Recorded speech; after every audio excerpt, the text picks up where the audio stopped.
Bonjour et bienvenue à cette deuxième édition de la Semaine de la santé durable qui est organisée par l'Association pour la santé publique du Québec et a pour thème les Québécoises et les Québécois au cœur de l'économie. Mon nom est Thomas Bastien. Je suis directeur général de cette association et je suis enchanté d'être avec vous pour cette deuxième rencontre virtuelle qui abordera la question du revenu, de bonheur et d'inégalité dans notre population. Alors pour ce faire, j'ai la chance d'être en compagnie d'invités de marque. On parle de Sylvain Caron, de Virginie Larivière et de Jacques Forêt. Bonjour Virginie, bonjour Sylvain, bonjour Jacques, ça va bien? Très bien. Très bien. Superbe. Alors, Virginie, vous êtes organisatrice politique et porte-parole du collectif pour un Québec sans pauvreté. L'engagement social est au cœur de vos actions et prend sens au collectif depuis plus de 8 ans dans la lutte contre la pauvreté et contre l'exclusion sociale. Merci Virginie d'être avec nous aujourd'hui. Sylvain, vous êtes sur l'aide sociale depuis 2017 et vous œuvrez quotidiennement à promouvoir l'inclusion et la justice sociale. Entre autres, vous siégez sur le conseil d'administration du collectif pour un Québec sans pauvreté que vous avez présidé 3 ans. Vous êtes également militant au sein du groupe d'information et de défense des droits sociaux de Sainte-Julienne et co-porte-parole du comité anti-pauvreté de la Naudière. Merci beaucoup, Sylvain, d'être avec nous aujourd'hui. Et finalement, Jacques, vous êtes professeur titulaire à l'École des sciences de la gestion du CAM et psychologue organisationnel. Depuis 14 ans, vous avez publié 51 articles scientifiques ainsi que 18 chapitres de livres, en plus d'avoir réalisé 204 interventions dans les médias et au-delà de 460 conférences et formations en entreprise dans 13 pays différents. Ouf. Vos recherches utilisent la théorie de l'autodétermination pour tenter de savoir comment il est possible de concilier performance et bien-être de façon durable. Merci Jacques d'être avec nous aujourd'hui. En fait, merci vous trois d'être dans cette première grosse conférence, on va dire, de la semaine de la santé durable. C'est une thématique en fait qui va être extrêmement importante pour nous. Alors, on va parler d'écart de revenus, d'inégalités, qui sont deux déterminants importants de la santé, de la qualité de vie et du bonheur. Et par la suite, dans un deuxième temps, en fait, on aura une séance d'échange qui va être ouverte au public. Alors, si ça vous convient, on va aller directement dans les questions. Encore une fois, on est vraiment en fait sur des questions qui sont très ouvertes et puis je vous invite aussi à rebondir les uns ou les unes sur les autres. Comme ça, on va avoir un échange qui va être encore plus excitant.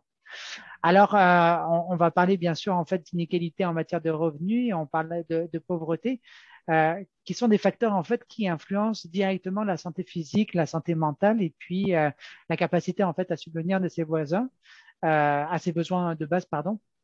En 2022, on a encore plusieurs Québécois et Québécoises qui n'ont pas des revenus suffisants pour vivre avec un minimum de confort. Donc, Virginie, est-ce que vous pourriez en fait lancer ce bal-là et nous en parler davantage?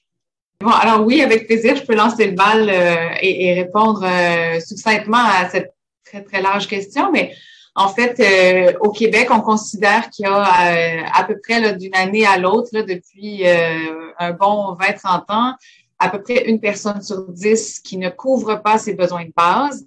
Alors, tantôt dans l'introduction, vous parliez d'un niveau de confort et il faudrait définir qu'est-ce qu'on entend par niveau de confort. Et c'est difficile de s'entendre sur les définitions de ce qu'est la pauvreté, de ce qu'est la richesse. C'est vraiment des questions de nature un peu philosophique. Il y a des aspects très, très subjectifs à ces questions-là aussi, en tout cas aux éléments de réponse. Mais si on y va très concrètement sur la question du revenu, ben là, on a des indicateurs qui nous aident à mesurer, en fait, de quoi on parle quand on parle, par exemple, de la couverture des besoins de base. La couverture des besoins de base, là, c'est l'essentiel que ça prend pour être capable de conserver sa santé mentale et physique. C'est aussi le montant d'argent, de revenus, en fait, qui est nécessaire, donc, pour acheter l'essentiel, pour être capable de se loger, se nourrir, se vêtir, se déplacer, mais aussi un éventail de besoins qu'on oublie souvent, mais bon, les loisirs, les assurances, les télécommunications, remplacer un meuble de temps en temps, ce genre de dépenses-là font partie des besoins essentiels. Donc, on considère au Québec qu'il y a une personne sur 10 qui n'arrive pas à couvrir ses besoins de base, donc qui sont carrément dans le rouge. Et pour vous donner une idée, évidemment, ce montant-là change en fonction de la composition du ménage et de la région. Mais considérons un ménage d'une personne qui habite seule à Montréal, la mesure du panier de consommation qui nous parle des besoins de base, elle s'élève à 20 500 $ à peu près là, pour 2022. Donc, ça, c'est le montant là, de base là, pour juste couvrir les besoins de base. Nous, au Collectif pour un Québec sans pauvreté, on pense pas que de satisfaire les besoins de base, ça signifie qu'on est sorti de la pauvreté. On pense qu'il faut penser un peu plus grand, en fait, hein, parce que ça prend un peu de marge de manœuvre pour arriver à se considérer en dehors de la pauvreté, arriver à être capable de prévoir un peu, pas de prévoir les imprévus, parce qu'un imprévu, c'est difficile à prévoir, mais d'être capable, en tout cas, de parer aux imprévus quand il y a un imprévu qui arrive et d'être capable de pas retomber dans le rouge ou de compromettre sa santé puis ses fins de mois, en fait. Alors, c'est vraiment deux définitions qu'on envisage, en tout cas au collectif, là, la couverture des besoins de base et la sortie de pauvreté. Et là, sur la sortie de pauvreté, il y a toutes sortes de débats. En fait, il y a pas de consensus très, très clair là, sur un montant, mais on sait que ça prend davantage que la mesure du panier de consommation, là, qui est à peu près à 20 500 $ par année pour une personne seule. Merci beaucoup, Virginie. Sylvain, Jacques, je vous invite vraiment à rebondir. Je ne sais pas si vous avez des commentaires par rapport à ça. Moi, j'avais un commentaire là, pour dire que la mesure du panier de consommation, c'est vraiment, vraiment un minimum. Par la suite, c'est sûr qu'on peut donner plus de revenus aux gens, mais moi, je serais plus en accord qu'on améliore le filet social, OK? Parce que ça répond à des besoins de plein de catégories des personnes. Je m'explique. Par exemple, moi, je suis couvert pour les soins dentaires vraiment de base là, à l'aide sociale, parce que ça fait plus de 5 ans que je suis à l'aide sociale. Mais il y a plein de travailleurs à faible revenu. Il y a plein de personnes âgées aussi qui, eux, ont plus accès là, à une gratuité, ou du moins, il n'y a pas toutes les gratuités là, au niveau de la régie de la santé, voyons, la RAMQ, oui. La RAMQ, c'est ça. Exact. Tu sais, fait que si, avec le revenu de base, on consolide notre filet social, OK, on améliore le réseau communautaire, parce que le réseau communautaire, c'est un lieu où les gens peuvent s'empowermenter, hein, reprendre du pouvoir, pas juste sur leur vie individuellement, mais aussi collectivement. C'est pour ça d'ailleurs que je milite, parce que si je militerais pas, je veux dire, avec ma condition de santé, puis tout ça, puis les revenus que j'ai, OK, je serais bien malheureux. Là. On parle du bonheur, là, mais en bout de ligne, c'est comme ma porte de sortie, mon échappatoire, à savoir que quelque part, je peux du moins maintenir un mouvement qui va amener des transformations sociales positives pour l'ensemble de la population. Okay? C'est pour ça qu'il faut toujours regarder la pauvreté dans son contexte global. Okay? Jamais perdre de vue l'influence que les politiques, parce que les gouvernements ont toujours tendance à individualiser les problèmes de pauvreté, à tout ramener à la responsabilité individuelle. Moi, je peux être fort mentalement puis me dire, bon, je suis capable, entre guillemets, de ne pas m'en faire parce que je suis pauvre, là. OK, parce que je fais barrage à des croyances, là. Bon, etc., là. Mais c'est pas le cas pour tout le monde, là.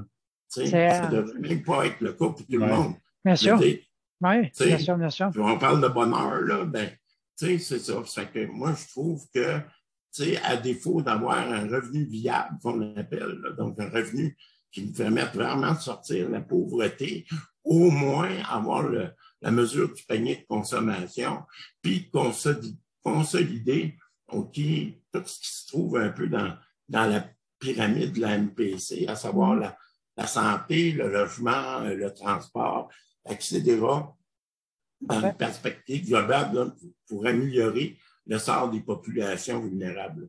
Merci Sylvain. Jacques, est-ce que vous voulez rebondir là-dessus? Je trouve ça intéressant vos propos, Sylvain, parce que nous, quand je dis nous, là, c'est moi et 500 autres chercheurs sur la planète, on utilise la théorie de l'autodétermination pour expliquer le fonctionnement optimal, puisque ce modèle-là, c'est comme l'évolution de la pyramide des besoins de Maslow. Ça postule qu'on a 3 vitamines psychologiques dont on a besoin à tous les jours. Le besoin d'autodétermination, le besoin de compétence, puis le besoin de connexion sociale. Dans vos propos, Sylvain, quand vous dites que vous militez, vous faites le choix de militer. Ça, c'est l'autodétermination, l'autonomie. Vous avez une bonne capacité d'expression. Vous exprimez vos talents, vos compétences à cet égard. Puis sûrement que ça vous permet d'avoir des contacts sociaux stimulants et intéressants. Donc, la théorie est maintenant testée depuis 50 ans. Il y a des évidences dans plus d'une centaine de pays qui montrent que plus ces besoins-là sont satisfaits, plus on est heureux, moins on est malheureux, plus on est efficace dans notre quotidien et que l'argent a relativement peu d'effet sur ces 3 besoins-là. Donc, l'argent va comme opérer dans un registre où ça va prendre soin de notre enveloppe corporelle minimalement. Mais moi, comme psychologue, je m'intéresse aux significations de l'argent. Puis l'argent, ça peut envoyer un message de « je prends soin de toi ».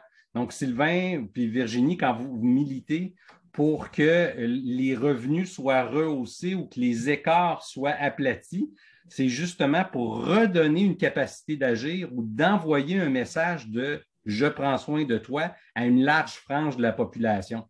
Donc, si on veut vraiment augmenter le bonheur, il faut prendre soin de ce qui a un impact le plus possible là-dessus, puis c'est la satisfaction des 3 besoins. Puis l'argent, c'est un des leviers possibles. C'est vraiment intéressant parce qu'on commence avec l'argent, et puis c'est vrai que pauvreté, argent, en fait, la ligne est très simple, hein, mais ce que Virginie, en fait, vous expliquait, puis ce qui a été corroboré un peu par Sylvain et par Jacques, c'est que l'argent, le revenu, en fait, c'est un peu la pointe de l'iceberg, mais c'est aussi, en fait, ce qui tire un grand nombre de conversations par la suite. Donc, on a besoin de ces choses-là, mais comme vous le dites, Jacques, on a besoin de beaucoup plus, et puis Sylvain, en fait, propose que ce soit davantage en fait dans le tissu social. Alors justement en fait on parle d'écart de revenus et on parle de bonheur plus particulièrement. Il y a l'un des arguments qui a été apporté par Sylvain qui disait moi j'ai besoin plus que de l'argent. Moi j'ai besoin de plus de l'argent et puis j'ai besoin en fait d'un tissu social, j'ai besoin en fait d'autre chose. Puis j'ai l'impression en fait que notre société a besoin de plus que d'argent d'une certaine manière. Mais pourquoi en fait on fait cette connexion-là, Jacques, directement entre l'argent et justement le bonheur? L'être humain, on est très bon à voir ce qui est visible, mais on n'est pas bon à voir ce qui est invisible. L'argent, ça se compte, ça se voit, ça se chiffre. Le produit intérieur brut, les économistes sont capables de calculer ça. Mais quand on parle de bonheur intérieur brut, il faut des psychologues comme moi, puis on nous écoute un petit peu moins. Puis il y a des récentes recherches qui ont montré, je vais m'appuyer sur 2 rapports différents qui sortent maintenant à chaque année. D'un côté, il y a Thomas Piketty avec son équipe à l'École d'économie de Paris qui sort le World Inequality Report, le rapport mondial sur les inégalités. Et de l'autre côté, une sous-agence de l'ONU qui sort à chaque année le World Happiness Report, le rapport mondial sur le bonheur. Donc, on a 2 rapports mondiaux qui sortent à chaque année qui font état soit des inéquités et du niveau de bonheur. Ce qui est fascinant, si vous lisez les 2, un à la suite de l'autre, c'est que les pays les plus inéquitables sont ceux qui sont les plus malheureux et les pays qui sont les plus équitables, pas égalitaires, mais les plus équitables, sont les pays qui sont les plus heureux. Donc, on commence à faire l'articulation entre argent et bonheur. Puis ce qu'on se rend compte, c'est que l'argent, c'est un fantastique vecteur de bonheur lorsqu'on s'extrait de la pauvreté. Donc, de partir de 0 jusqu'à certaines dizaines de milliers de dollars, c'est un fantastique vecteur. Il y a quasiment une relation linéaire entre argent et bonheur parce qu'on s'extrait de la pauvreté, mais dépasser un seuil qui n'est pas si élevé que ça. Donc, tout dépendant des endroits sur la planète, du niveau de coût de la vie, là, si on résume les données mondiales dans 164 pays, à peu près entre 80 et 120 000, on atteint l'effet maximal de l'argent. Ce qui est fascinant, c'est de voir que la relation, on dit qu'elle est curvilinéaire. C'est une courbe. Dépasser ce seuil, le niveau de bonheur ne continue pas de monter, mais il descend. Donc, essentiellement, depuis environ les 10 dernières années, on est en train d'avoir des évidences scientifiques qui s'accumulent, qui montrent que l'argent, c'est merveilleux pour s'extraire de la pauvreté. Fait utilisons-la parce que c'est un outil merveilleux. Et que dépasser un certain seuil, ça ne sert plus à rien. Donc, il y a une notion, moi, que j'aime beaucoup, qui est peu véhiculée, c'est celle de satiété financière.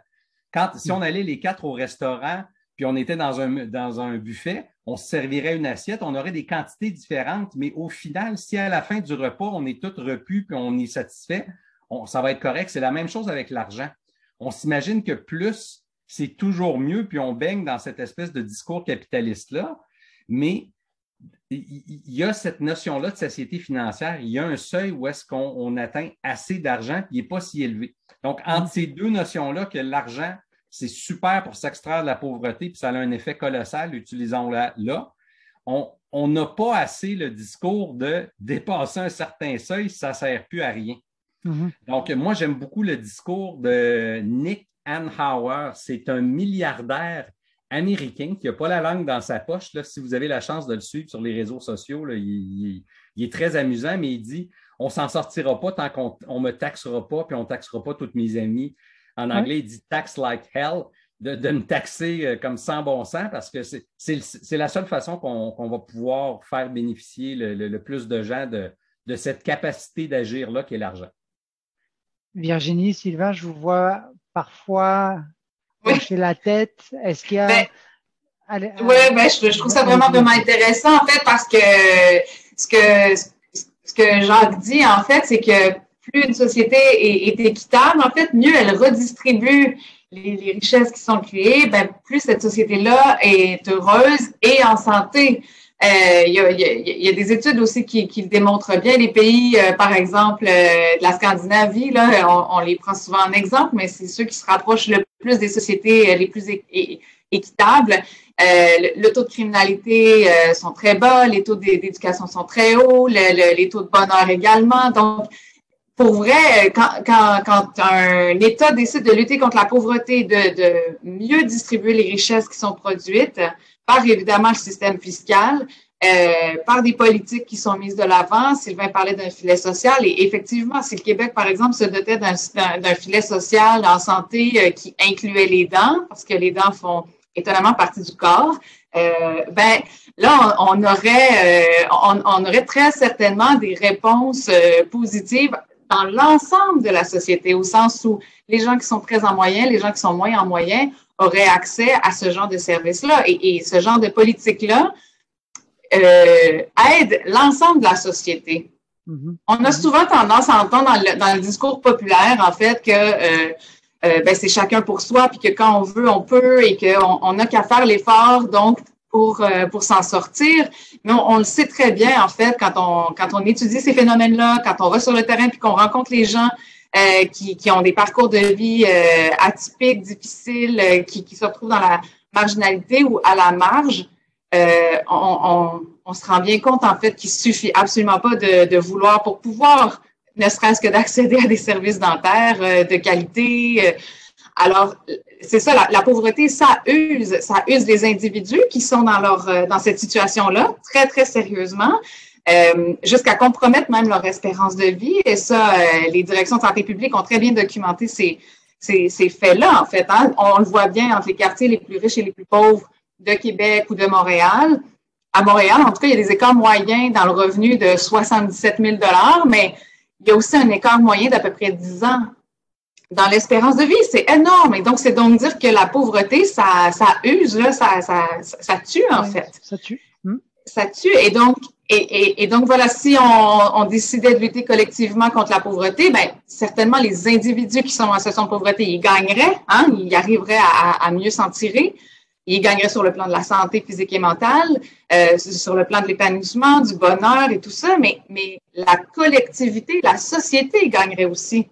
Parce que ça coûte cher de tolérer la pauvreté, ça coûte cher en santé, ça coûte cher en système judiciaire, ça coûte cher de toutes sortes de façons pour le filet social. Et on a tendance à ne pas regarder ce qui est dans notre angle mort, en fait. Combien ça coûte cher de tolérer la pauvreté plutôt que d'investir, en fait, dans la lutte contre la pauvreté, dans des politiques qui viennent mieux soutenir les personnes. Donc, je rejoins bien ce que Jacques dit avant. Ouais. Et Sylvain, alors, de votre côté? Moi, je rajouterais un autre élément qui est fondamental. OK? Les revenus sont importants. Pourquoi? Parce que même c'est un scandale pour moi, que du monde sur l'aide sociale, OK, reconnu, entre guillemets, apte au travail, et encore là, c'est à démontrer, est juste 726 $ par mois, la moitié du panier de consommation pour vivre. Je veux dire, là, les loyers augmentent, tout augmente, ça n'a comme pas de bon sens. Puis ça, c'est quelque chose qu'il faut bien dénoncer. OK? C'est que moi, je demeure toujours prudent avec, entre guillemets, les discours sur le bonheur, là. Parce que ceux qui sont pauvres, eux autres, là, dans leur perception, là, OK, le bonheur, c'est de dire, il faut que je paye mon loyer, oups, une dépense imprévue qui est arrivée, où ce que je coupe.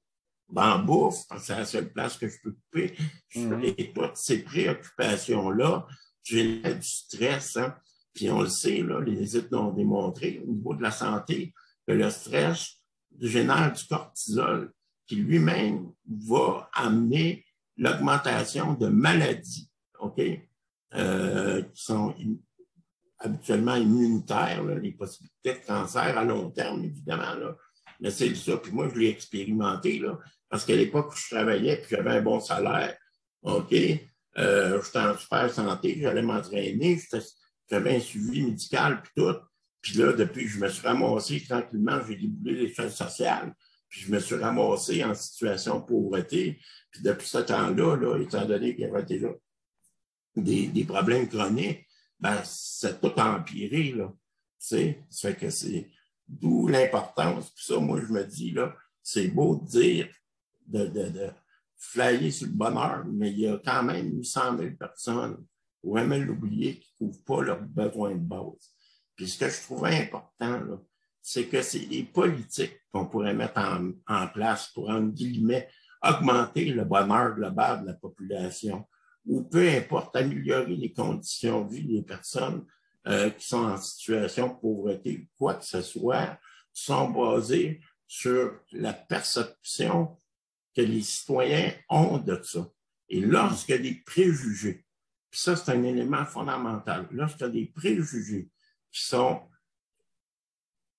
je peux dire, colportés par une partie de la population, comme quoi que les gens ne veulent pas travailler, comme quoi que les gens sont paresseux sur l'aide sociale, comme quoi que les pauvres ne veulent pas vraiment s'en sortir. Parce que souvent, l'aspect d'accès au bonheur, on le perçoit toujours dans une dimension individuelle. Hein? Le paradigme là, de notre société, c'est de dire, mettons des contraintes en masse pour que le monde qui sont pauvres se dise, je suis écœuré d'être pauvre, je vais aller me trouver une job. Tu sais? Mais c'est pas tout le monde qui a la capacité, qui ont l'environnement ou qui ont la possibilité. OK? On parlait tantôt de compétences, etc., là, de 3 actes de compétences, mais c'est comme ramener à compte courant là, quand tu es dans cette situation-là. Et c'est là que le lien social devient important. Parce que si tu n'as pas de lien social, pour quelque part là, dire, ben regarde, il y a d'autres mondes qui courent là, avec moi, ben à un moment donné, tu te sens tout seul. Puis ça, c'est la pire des choses. Parce que là, tu tombes dans un problème de santé mentale, puis tout ça, parce que c'est ça la basse réalité de la pauvreté. C'est beau dire, là, à te parler de bonheur, tout ça. Moi, ce qui me préoccupe, là, c'est de dire qu'il y a du monde comme moi qui reçoivent de l'aide alimentaire à domicile, parce qu'il n'y a pas assez d'argent, tu sais. C'est plate à dire, là. Puis il y a plein de monde qui, à un moment donné, n'ont pas l'argent pour se faire enlever les dents ou quoi que ce soit. C'est vraiment du basic. Hein? Ça fait que moi, ce qu'il faut éviter dans le discours de l'accès au bonheur, ça peut être, tu sais, si je fais un choix de la simplicité volontaire. Hein? Bon, mettons que je fais ce choix-là, je pourrais vivre avec pas beaucoup de grand-chose, puis être heureux, puis créer un espace mental où je cultive le bonheur, puis tout ça, puis vivre bien heureux. Mais je ne suis pas capable, par une espèce de tendance, de besoin de solidarité humaine, de laisser des proches du monde, OK, que je rencontre en situation de pauvreté, OK, être enfermé dans ce cercle infernal-là. OK? C'est pour ça qu'il faut voir comment je pourrais bien dire ça, à contribuer par les politiques publiques même, ou encore par des campagnes de sensibilisation Ça, les groupes peuvent l'organiser, les groupes communautaires, pour faire en sorte de, justement, diminuer les préjugés de la population à l'égard des personnes vulnérables pour que le message du bonheur, le message pour dire que ça prend pas autant d'argent pour être heureux, pour que, finalement, fasse son chemin. Parce que sinon, il ne fera pas son chemin. Puis s'il ne fait pas son chemin, structurellement, les choses ne changeront pas. C'est ça qui, malheureusement, se passe dans le concret. Hein? Puis nous autres, des fois, on a l'impression de se battre. Finalement, il faut être un passionné et un persévérant comme moi, là, parce que ce n'est pas évident pour tout le monde. Mais merci beaucoup, Sylvain. C'est ce qui est très intéressant, et puis je vous laisse la parole, Jacques, c'est que ça part de là. Il y a deux manières d'avoir le discours. Hein. Ça peut partir soit d'en haut, ça peut partir en fait d'en bas. Et puis c'est intéressant parce que, encore une fois, comme le disait très bien Virginie, quand on aide des personnes qui sont en situation de pauvreté, on aide tout le monde. Quand on aide des personnes qui sont en haut, par exemple, on n'aide pas forcément en fait tout le monde. Donc c'est là-dessus en fait. Et puis j'aimerais reprendre aussi ce qui était sorti en fait dans une lettre ouverte de la lettre Execo, qui est un organisme justement qui aide certaines personnes qui sont en situation de vulnérabilité. C'était très très bien dit. C'est les injustices que nous vivons quotidiennement nous rendent malades. C'est un peu ça en fait. Hein. C'est parce que il y a la problématique de la maladie qui est existante déjà dans nos vies et qui peut arriver en fait à l'ensemble des personnes, dépendamment en fait d'une multitude de facteurs. Mais en plus de ça, quand on vit dans cette inégalité, ça vient encore plus creuser cette maladie-là, ça vient la déclencher. Et c'est là où ça devient beaucoup plus compliqué. Jacques, je suis désolé, je vous ai coupé la parole, c'est à vous. Hein. Non, mais je vais intervenir sur deux choses. Moi, j'aime beaucoup les travaux là, qui sont franchement colossaux des épidémiologistes britanniques Wilkinson et Pickett, qui ont sorti 2 excellents livres. Là. Selon moi, ce sont des chefs-d'œuvre. C'est The Spirit Level et The Inner Level, sont sortis à peu près à 10 ans d'écart. Mais eux, ce qu'ils montrent, c'est que lorsqu'il y a plus d'écart dans une société, vous allez avoir plus de grogne sociale, plus de détresse psychologique, de consommation de substances, d'obésité, de grossesse non désirée chez les adolescentes, d'intimidation dans les cours d'école, de taux d'emprisonnement, d'émissions de CO2, de consommation excessive, puis d'intervention policière. Puis en plus, vous allez avoir moins de littératie, moins d'innovation puis de mobilité sociale, une moins bonne santé infantile puis une espérance de vie plus courte. Moi, je connais aucune société dans la vie qui se dit « Moi, je veux que mes citoyens soient misérables. » Sylvain, ce que vous avez dit, là, je ne peux pas être plus d'accord. On est une société riche, mais on est une société inéquitable. L'équité, c'est lorsque l'inégalité est expliquée. Donc, je me fais encore sur des recherches. Moi, je suis un chercheur. Là. Il y a Kat Pongzan et Norton qui ont sondé 55 000 personnes dans 40 pays. Puis, on leur a tout simplement demandé, là, je simplifie, là, mais prenez quelqu'un qui gagne le moins possible dans une société, combien devrait faire celui qui gagne le plus? Question, là, on ne peut pas plus niaiseuse que ça, c'est combien devrait faire la personne au top? Puis, en moyenne, les gens sont capables de tolérer un écart de 5 fois le salaire. 5 fois le salaire le plus faible devrait être le salaire le plus élevé. Or, on n'a pas ces écarts-là. Vous avez au Québec des gens qui sont milliardaires, multimillionnaires ou millionnaires. Thomas Piketty, le grand chercheur français, il parle des riches, super riches et ultra riches. Ces gens-là, dans la pandémie, puis tout ça, quand on voit Jeff Bezos ou Elon Musk être des centibillionnaires, ça, c'est des gens qui ont des centaines de milliards. C'est la première fois que ça arrive dans l'existence humaine. Il y a Oxfam qui nous apprend que les 26 personnes les plus riches ont autant de richesses que la moitié la plus pauvre de toute l'humanité, 3,5 milliards de personnes. Donc, que l'on le mette au niveau planétaire, canadien, québécois ou montréalais, là, moi j'habite à Montréal, il y a des inégalités inexpliquées. Puis ça, c'est une vue de l'esprit de se dire que plus on a d'argent, mieux c'est, etc. C'est pas vrai. Les pays qui s'en sont les mieux sortis, quand on prend les États-Unis, qui avaient une classe moyenne, quand on parlait du rêve américain, ben, le taux d'imposition maximale aux États-Unis était de 90 %. Là, au Québec, on est à peu près aux alentours de 50 % là, si on met les deux taux, puis les gens ruent dans les brancards quand on veut ajouter un point de pourcentage. Mais tant qu'on n'ira pas chercher la richesse où elle est, on ne pourra pas envoyer un message de soutien. Ça, c'est mon première intervention. Là, on parlait des riches, des super riches, des ultra riches. De l'autre côté, moi, je m'intéresse au RUBI, le revenu universel de base inconditionnel. Puis l'aspect inconditionnel est très important. Je retiens dans votre discours, Sylvain, que vous avez dit que la logique qu'on a un peu, c'est d'écœurer les gens et d'essayer de les motiver en envoyant le message « Va te trouver une job, c'est la façon que tu vas te faire plus d'argent ». Bien, les enquêtes qui ont testé le revenu universel de base inconditionnel montrent que c'est exactement le contraire. Si on paye les gens pour dire « je prends soin de toi », ils vont plus travailler, plus étudier, parce que ça permet de satisfaire les besoins d'autodétermination, de compétences et d'affiliation sociale. J'extrapole, là, mais la première enquête qui a été faite, c'est à Dauphin, au Manitoba, au Canada. On est la première expérience au monde qui a testé un revenu universel de base inconditionnel. S'il n'y avait pas eu une chercheure de la région d'Ottawa qui a déterré toutes les données, on n'aurait pas su que ça marche. Là, vous avez des petits endroits où est-ce qu'on le teste. En Ontario, on voulait le faire. En Finlande, il y a des endroits. Les élections récentes en Corée du Sud ont envoyé le message, mais il y a un réseau mondial de gens qui s'intéressent à ça. Puis moi, selon moi, c'est le chemin qu'on doit suivre planétairement. On a tellement de richesses et ça coûterait pas si cher d'en donner un petit peu à plein de gens. Puis ce que ça ferait, c'est que ça donnerait une équité des opportunités. Des gens qui ne veulent pas en faire plus, en feront pas plus, mais au moins ils ne seront pas dans la misère. Celles et ceux qui veulent, ben, ils vont pouvoir. On se prive collectivement du talent et des forces de milliers d'individus en ne les supportant pas. Alors, Virginie, oui.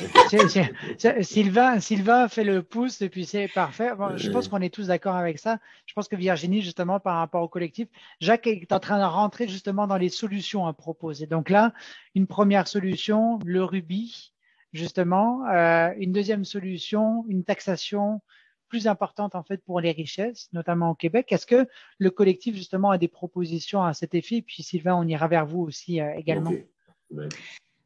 En fait, le collectif, on a cinq revendications, en fait, qu'on appelle prioritaires, qui sont très larges, mais qui sont aussi des revendications parapluies. Donc, on trouve plusieurs autres revendications sous ces cibles prioritaires-là. Mais la cible numéro 1, je dirais, c'est d'augmenter, en fait, les prestations d'assistance sociale à la hauteur de la mesure du panier de consommation qui correspond à la couverture des besoins de base.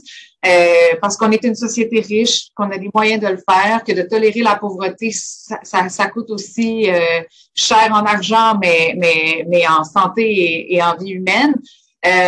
La deuxième revendication, c'est d'adopter un salaire minimum qui permet de sortir de la pauvreté quand une personne travaille à temps plein toute l'année. Là, pour le moment, la cible est à 18 $ de l'heure. On vient de la réviser. On est passé du 15 à 18 $ de l'heure. Ça faisait quand même 6 ans qu'on traînait le 15 $ de l'heure. On avait un peu de rattrapage à faire.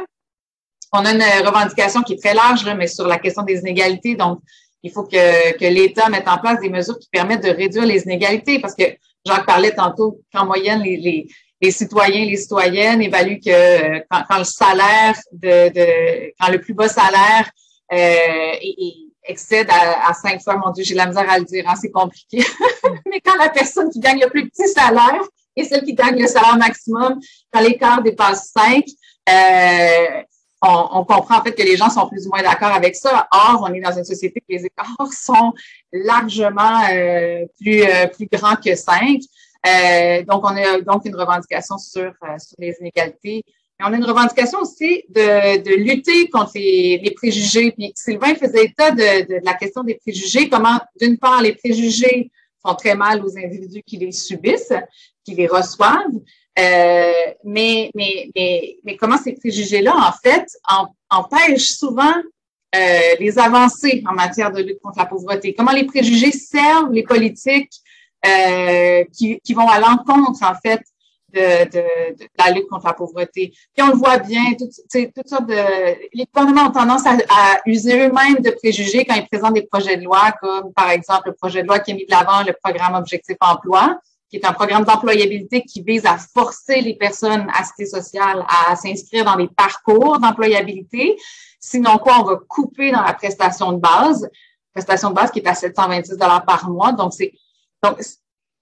tout le cheminement qui a mené à l'adoption de ce projet de loi-là a été jalonné de préjugés que les politiciens qui portaient le dossier n'ont pas hésité à ramener dans leur intervention médiatique ou en chambre à l'Assemblée nationale. Et on a une revendication aussi sur les services publics, le filet social dont Sylvain parlait, l'importance en fait du filet social. Alors, il y a évidemment la question du revenu, sortir de la pauvreté, ça prend évidemment, c'est évidemment une question de revenu et ça en prend davantage. Mais évidemment, si on a des services publics qui sont payants, par exemple d'aller chez le dentiste, des soins de santé, si les soins, pas les soins, mais les services en éducation, tout ce qui constitue le filet social, en fait, si on avait à le payer, ben ça fonctionnerait pas. Donc, ça prend plus de revenus, mais ça prend aussi un meilleur filet social qui offre des services de qualité universelle pour tout le monde. Donc, ça, c'est nos 5 grandes revendications. On est plein de solutions. C'est parfait. Merci beaucoup, Virginie. Alors, Sylvain, de votre côté, vous aviez déjà parlé en fait d'aider le tissu social plus particulièrement, ou c'était la première intervention que vous aviez? Quelles sont les autres? Est-ce que vous avez d'autres solutions, d'autres propositions? Okay.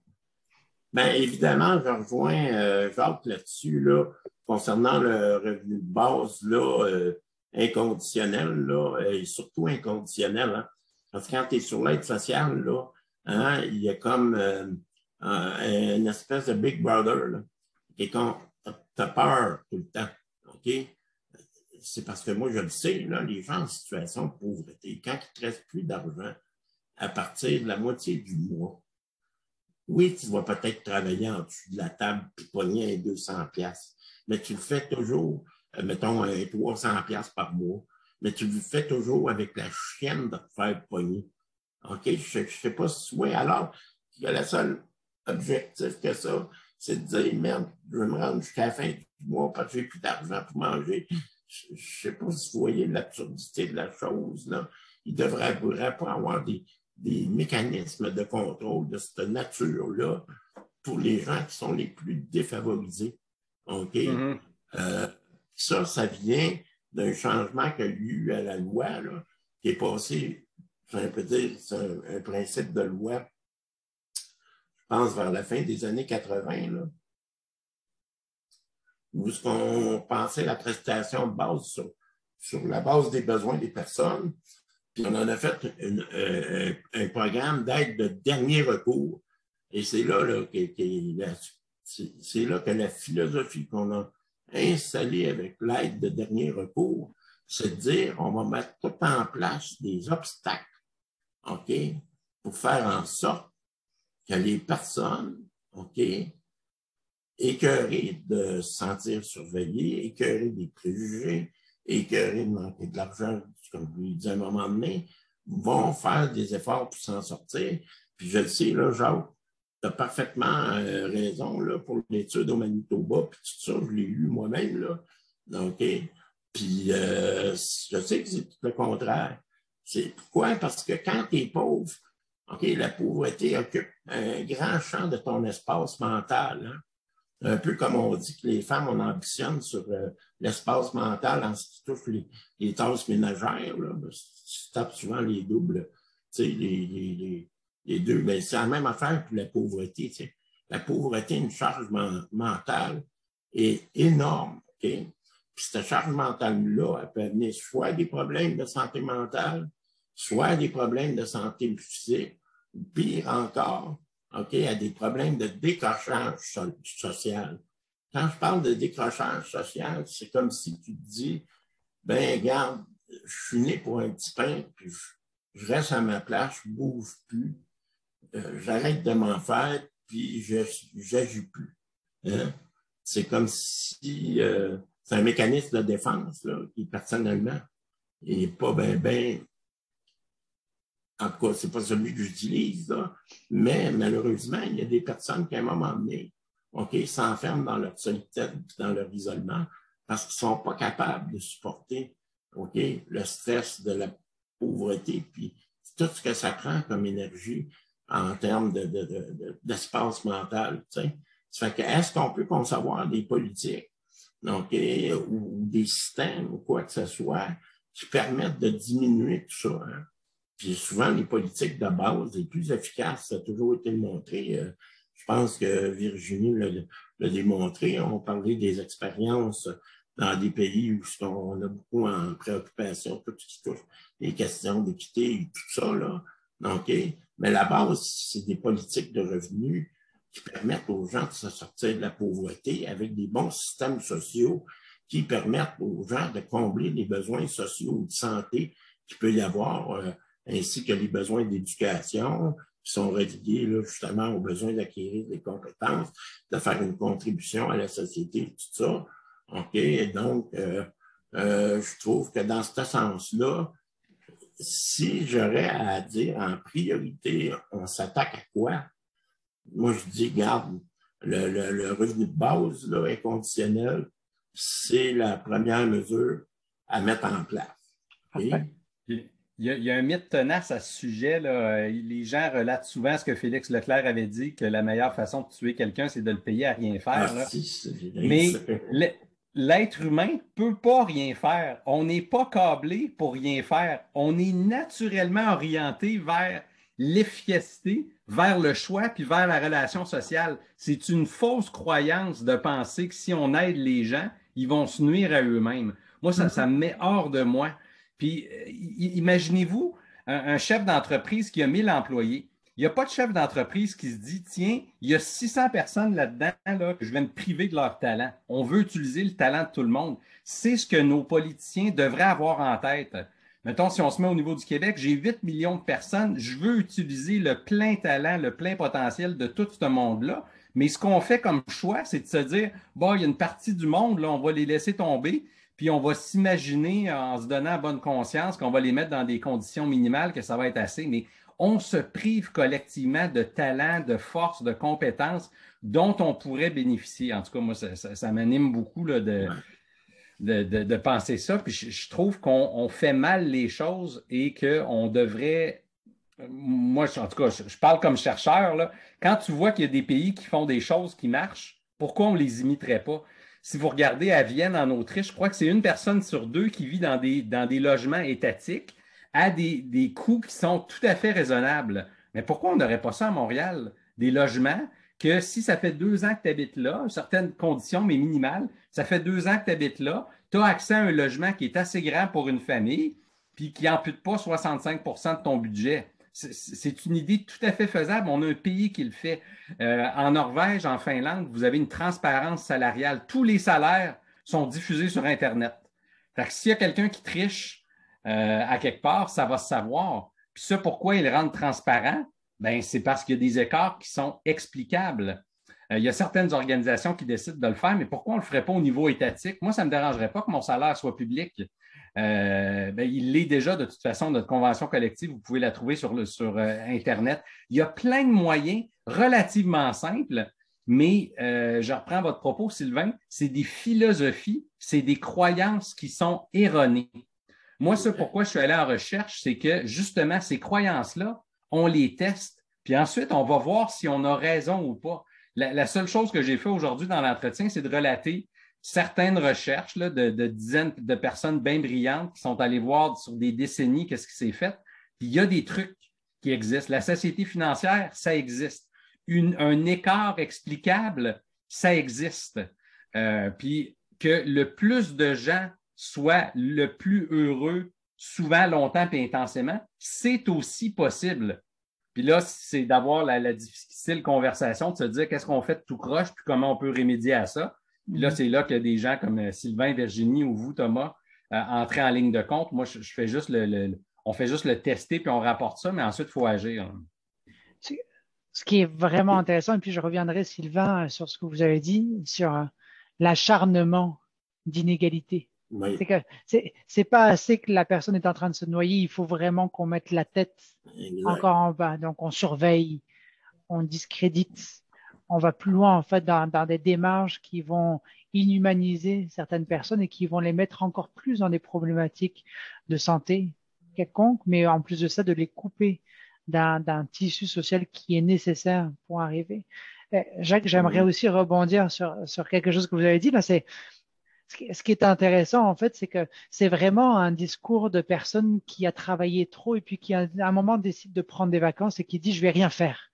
pendant mes vacances, ben, on a l'impression en fait que la personne qui ne va pas travailler et qui justement en fait bénéficie de certaines aides, elle est dans cette situation-là. C'est-à-dire qu'elle prend une journée off, mais à durée indéterminée. Alors que comme vous le dites, c'est pas du tout ça la réalité. La réalité, en fait, c'est les personnes ont envie d'agir, les personnes ont envie d'être présentes dans la collectivité. Il faut qu'on leur donne justement ce moyen-là. Mais encore une fois, c'est des personnes qui sont bien nanties, qui ont mis en place des politiques qui sont adaptées à eux et pas forcément à la réalité d'autres personnes. Et puis c'est de ça qu'on souffre un peu aujourd'hui. Hein. Virginie et Sylvain, vous vouliez parler, désolé. Je pense que Sylvain Levé-Labbé, je vais lui laisser un tour de parole, je réagirai après lui. Ben moi, finalement, c'était juste pour souligner, OK, que c'est plate, mais on est dans un système néolibéral, OK, qui est basé sur l'idée que le plus fort remporte la cagnotte, hein? Puis les plus faibles, généralement, ben, c'est tant mieux s'il y en a qui s'en sortent, là, mais ça vaut pas la peine de consacrer des ressources pour aider ce monde-là, OK, parce qu'ils sont pas capables par eux-mêmes de s'en sortir. C'est le mythe, OK, comment je pourrais bien dire ça, psychologiquement, là, en tout cas, c'est vraiment à la base, c'est le plus fort l'emporte, hein, c'est vraiment basé. Puis, quelque part, une autre affaire qu'on a beaucoup de difficultés, c'est que tout le système politico-médiatique, OK, est beaucoup axé à renforcer les préjugés, puis aussi ces visions-là de la chose. T'sais. Pourquoi? Parce que ça sert des intérêts privés, corporatifs, OK? Puis en bout de ligne, OK, le néolibéralisme, puis les politiciens qui soutiennent ce modèle-là, OK, vont s'arranger pour faire en sorte que le système privilégie les privilégiés, puis pas ceux qui vivent des difficultés. Fait que quelque part, il y a comme c'est à la société civile, puis aux communautaires ou à d'autres organismes qui sont sensibles à ces causes-là, de maintenir une pression au moyen d'un compte pouvoir, là, OK? Pour éviter, parce que sinon, il y aurait un laisser-aller, puis ça serait horrible, là. On se retrouverait comme aux États-Unis, là, puis moi, je ne veux pas ressembler aux États-Unis. C'est bien quoi, là, qui est épouvantable en termes de difficulté à maintenir les écarts de richesse, là. C'est bien aux États-Unis, là. Si on a encore un filet social qui, bon, chambranlant, là, mais on a un filet social, là. Mais il faut s'assurer que ce filet social-là se maintienne, s'améliore, puis que le revenu des populations en général s'améliore aussi. Virginie, c'est à vous. Merci beaucoup, Sylvain. Oui, ben, en fait, ça rejoint un peu ce que Sylvain dit. On est dans une société néolibérale qui fait que, on envisage beaucoup, en tout cas les politiques qui envisagent la solidarité sociale arriment beaucoup leur politique avec l'idée du travail.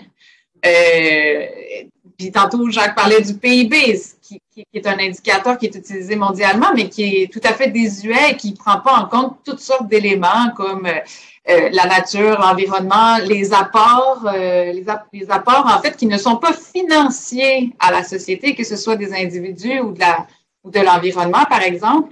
Mais quand on regarde, par exemple, le système d'aide sociale, la catégorisation des programmes est faite en fonction de ce qu'on appelle l'aptitude à travailler ou pas. Est-ce que les personnes ont des contraintes sévères, des contraintes temporaires ou pas de contraintes à l'emploi? Et qu'est-ce qu'on considère comme une contrainte temporaire et qu'est-ce qu'on considère comme étant une contrainte sévère à l'emploi? C'est très discutable, on pourra en parler longtemps. Mais il faut savoir qu'au Québec, il y a 30 000 personnes en ce moment qui ont des contraintes temporaires depuis plus que 10 ans, qui renouvellent leurs contraintes temporaires depuis 10 ans. Alors, je pense qu'après 10 ans, on peut dire que c'est temporaire permanent et on pourrait peut-être admettre que ces personnes-là auraient droit à la contrainte sévère, ce qui leur donne un meilleur chèque. Donc, cette idée-là, en fait, que la solidarité doit s'organiser en fonction de l'idée du travail, c'est faire fi, en fait, du fait que les êtres humains sont de nature à s'activer, à bouger, à faire des choses. Et c'est ces choses-là, en fait, que l'on fait qui sont ou considérées comme étant utiles parce que du travail ou inutile parce que c'est pas du travail. Puis je veux dire, les femmes ont longtemps mis de l'avant le travail invisible des femmes, qui a jamais été considéré. Il y a des mouvements de femmes qui ont essayé de comptabiliser, en fait, en dollars comptants, combien ça vaut d'élever des enfants, combien ça vaut d'entretenir une maison, combien ça vaut d'être à la maison. Et on voit bien aussi, encore une fois, dans les domaines traditionnellement occupés par les femmes, les soins aux enfants, les soins de santé, l'éducation. Ce sont tous des secteurs qui sont majoritairement occupés par des femmes et c'est des secteurs qui sont sous-payés, dont les conditions de travail sont pas sont pas valorisées. On a vraiment du mal à admettre que on a de la misère à valoriser autre chose que le travail dit efficace ou productiviste et c'est un problème quand on veut penser la solidarité sociale. C'est là où l'idée des préjugés, l'idée que si on donne de l'argent aux gens, ils ne vont rien faire. Non, ils vont pas rien faire, ils vont juste aller mieux, ils vont avoir plus d'espace mental, comme le disait Sylvain, ils vont prendre soin d'eux, ils vont s'acheter un manteau d'hiver pour arrêter d'avoir froid l'hiver. On parle vraiment des choses de base. Puis à partir du moment où les gens n'ont pas froid l'hiver, qu'ils mangent à leur faim, bien soudainement, il y a plus d'espace dans leur tête pour penser à autre chose, s'investir dans un nouveau diplôme à l'école, envisager de refaire un CV puis de reprendre le marché du travail. Donc, voilà. Tout ça pour dire que le travail prend énormément de place et que ça me semble un problème. Oui. Complètement, et la conception du travail et puis de l'utilité aussi qu'on va nous faire croire à certains égards aussi. Moi, j'aimerais aller sur deux questions. On est proche en fait de notre heure et puis j'aimerais terminer sur ces deux questions-là si ça vous dérange pas. La première question, ça serait est-ce qu'on parlerait pas en fait d'une problématique de représentativité, notamment en fait auprès des personnes qui font les politiques publiques dans nos différents gouvernements? Parce que de ne pas voir en fait, de ne pas comprendre ces choses-là qui sont quand même extrêmement bien documentées, comme le disait Jacques, qui sont vécues par des personnes, des milliers de personnes au quotidien, qu'est-ce qui fait en sorte en fait que ça percole pas? Donc, est-ce que c'est une problématique de représentativité justement en fait au sein de nos différentes organisations et puis de nos différents gouvernements? Alors, je ne sais pas si quelqu'un voudrait prendre la parole par rapport à ça. La représentativité peut peut-être être un moyen d'y arriver, mais si vous avez des dirigeants qui sont empathiques, vous allez arriver au même chemin. Les croyances, les philosophies qui sont à la base de ça, moi, je me souviens d'avoir posé une question dans un événement public dans la ville de Québec. C'était le ministre du Travail à l'époque, puis il parlait justement de la contingence, que si quelqu'un était sur l'aide sociale, on mettait une condition pour l'encourager. Moi, je lui ai demandé live au micro, vous savez que c'est la pire façon de faire, d'un point de vue motivationnel, de mettre une contingence de la sorte, c'est la manière la moins efficace. Bien, la manière qu'il a répondu, il a carrément évité la question, puis ensuite, il a quitté la salle. Cette personne-là n'était pas empathique, mais imaginez-vous des dirigeants qui se mettent à la place de tous leurs concitoyens. On peut parler d'empathie ou compassion, puis s'enferger dans les fleurs du tapis, mais peu importe le chemin. Si tu tenais en tête qu'un être humain a 3 besoins psychologiques à satisfaire, bien, tu vas mettre les conditions parce que tu sais que c'est ça le chemin à suivre. Moi, ma job comme chercheur, comme vulgarisateur, c'est de le faire connaître. C'est pour ça que j'avais écrit la lettre ouverte à la presse. C'est d'ailleurs la raison pour laquelle je suis ici sur l'entretien. C'est de même que vous avez entendu parler de ce que je fais. Mais c'est simplement de faire connaître ce qui se fait de mieux. On a déjà plein de belles recettes possibles. La représentativité peut être bien, puis j'estime beaucoup le travail que vous faites, Sylvain et Virginie, parce que c'est pas évident de porter ce message-là. Mais si on s'éduque collectivement, on peut avoir une représentativité ou pas, ou bénéficier du fantastique pouvoir de la compassion et de la bienveillance. Moi, je réagirais aussi en disant que, en fait, nous, au collectif, on fait vraiment un grand effort, un grand travail de représentativité. On essaie vraiment de rendre visible, en fait, les personnes au cœur de cette lutte-là, en fait, les personnes en situation de pauvreté. Je suis super contente que Sylvain ait pu se joindre à nous aujourd'hui pour témoigner, en fait, de son militantisme, de sa vision des choses, de son vécu. Mais tu sais, en ce moment, on a un premier ministre qui refuse d'admettre qu'il y a une crise du logement. On a un premier ministre qui pense qu'un logement à Montréal, ça coûte 500 $ par mois.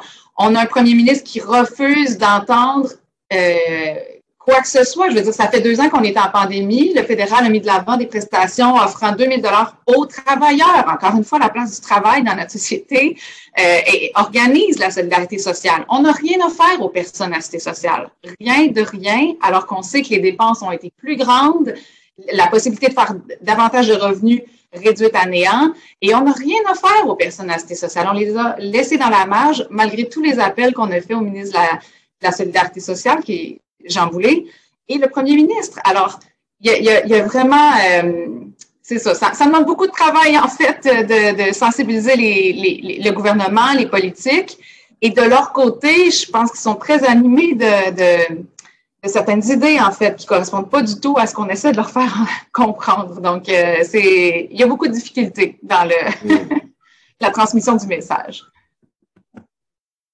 On va dire, Virginie, que ça va être beaucoup, beaucoup, beaucoup d'empathie. D'accord? Pour revenir sur les termes de Jacques plus particulièrement. Sylvain, désolé, je vous ai coupé la parole. C'est à vous. Ah, c'est beau.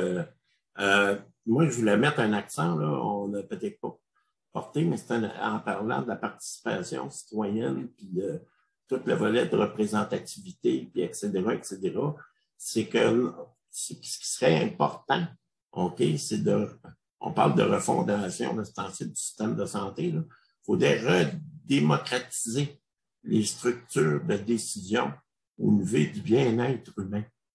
Parce qu'à un moment donné, dans les années 80, je me rappelle, les régies régionales, tu avais du monde élu par la population, puis tout ça, des simples citoyens qui pouvaient collaborer au niveau de l'amélioration des soins de santé, des services sociaux, puis tout ça. Bien, tous ces pouvoirs-là, en avançant dans le temps, ont toujours été concentrés maintenant vers le pouvoir exécutif, là. Et finalement, oublier la décentralisation dans les structures là, qui prennent les décisions sur le terrain, là, il n'y en a quasiment plus. Puis ça, c'est dans tous les ministères. Hein? Puis il y a comme une importance, si on veut que, comment je pourrais bien dire ça, nos idées percolent vers le haut, puis tout ça, que le message soit porté par les gens aussi qui pourraient investir des structures de décision démocratiques pour ce faire. Donc, on devrait aussi investir carrément dans la participation citoyenne, faire en sorte que justement les messages puissent percoler d'une façon horizontale. Hein. Nous autres, on s'adresse tout le temps au sommet, hein, les organismes, tout ça. On a des regroupements, on a des collectifs,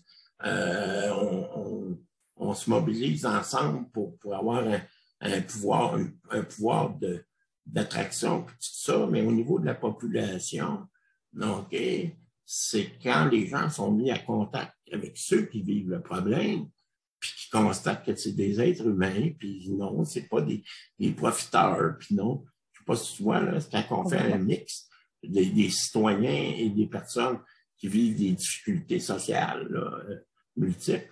Donc, ben, déjà là, c'est un facteur qui peut amener à diminuer la perception des préjugés qu'on a envers les populations qu'on dit vulnérables là, maintenant, pour éviter de dire le mot pauvre. Là, je ne partirai pas là-dessus, là, parce que c'est un autre débat. Ça me fait chier un peu. Non, mais ce que je veux dire par là, c'est que il faut vraiment que notre influence se fasse à tous les niveaux. Autant qu'il faut des groupes, des contre-pouvoirs qui agissent au quotidien auprès de ceux qui prennent les décisions, mais il faut aussi investir les lieux de décision, s'il y a possibilité de le faire parce qu'ils sont démocratisés, pour pouvoir influencer aussi ces milieux-là. Donc, moi, là, la préposée qui vient me voir tous les jours, parce que j'ai besoin de services tous les jours, là, au niveau de ma santé, là, ben, je suis sûr que je parle de mes problèmes, je parle de ce que je vis, puis tout ça, puis ça va percoler parce qu'elle va en parler à sa collègue lors d'une réunion d'équipe. Je ne sais pas si vous voyez, là, puis à un moment donné, ben, l'idée va dire, va faire son chemin, Ou ce que là, elle va dire, je ne sais pas, moi, lors d'une rencontre, bon, on va en parler au niveau de la direction. Finalement, la direction dit, ouais, mais c'est vrai, on devrait faire ça comme ça, parce qu'il y a beaucoup de monde qui aimerait ça de même. OK? C'est peut-être des petits gestes au quotidien, hein, ça paraît pas gros, mais bon, c'est l'effet multiplicateur qu'il faut voir, là. C'est que si on prend l'habitude c'est pour ça qu'il y a un gros effort collectif à faire, là, de l'ensemble des groupes, des institutions, quoi que ce soit, autant des institutions de savoir, parce que ce savoir est important, hein, pour mobiliser puis créer l'action. Hein? Comme je dis souvent, c'est beau, là, une poule pas de tête, elle va courir partout, hein? Mais malheureusement, elle risque d'un moment donné de frapper un mur, là, parce que bon, son action n'est pas orientée. Tu sais. Donc, tu sais, les connaissances sont importantes pour orienter notre action. Puis par la suite, ben, il faut user nos réseaux d'influence, OK, pour essayer finalement de convaincre les pouvoirs politiques, OK, de la nécessité de modifier leur politique publique, quoi que ce soit, pour assurer une plus grande redistribution de la richesse au-delà des préjugés. Ce que je trouve intéressant, c'est que Virginie, on parlait d'écoute et de compréhension. Sylvain, on parle de proximité. Jacques, on parle justement de bienveillance aussi. Cette capacité à se mettre dans la peau de l'autre aussi et puis de vivre. Compatir, c'est un peu souffrir avec, c'est l'origine étymologique, il est ici. Là, on parle de vivre avec la personne ou de comprendre ce que la personne est en train de vivre. Donc, c'est intéressant. On arrive à la toute dernière question et puis c'est une question extrêmement simple, extrêmement brève et peut-être un peu utopique. On a commencé en fait notre conversation sur l'argent. On va terminer malheureusement en fait ou heureusement sur cet argent-là. Combien ça coûte pour éradiquer la pauvreté au Québec? Et là, c'est une grande question. J'ai pas de réponse claire.